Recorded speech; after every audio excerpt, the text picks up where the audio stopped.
Pensamiento del día miércoles 13 de noviembre. Compartir las preocupaciones de los demás.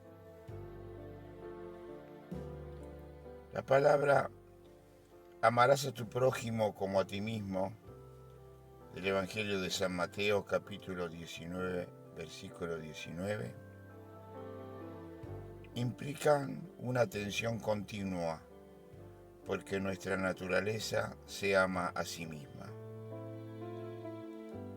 A menudo la crónica registra calamidades, terremotos, ciclones, que se cobran víctimas, heridos, evacuados que quedan sin techo.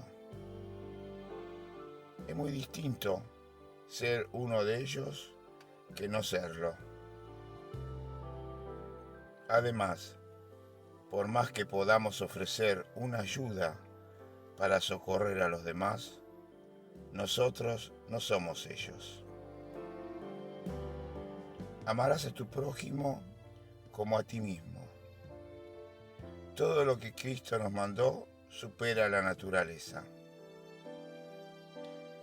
Pero tampoco es de naturaleza humana el don que Él nos hizo.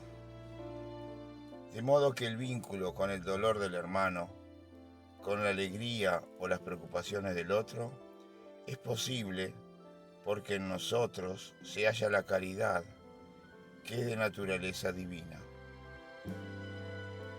Con este amor, es decir, con el amor cristiano, el hermano puede ser confortado realmente y mañana yo podré ser confortado por él.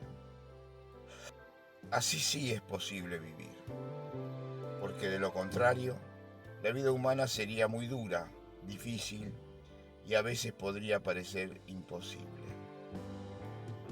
Chiara Lubich, El arte de amar. Palabra de vida. Noviembre de 2024. Esta viuda, en cambio, ha dado todo cuanto poseía, todo lo que tenía para vivir. Marcos, capítulo 12, versículo 44.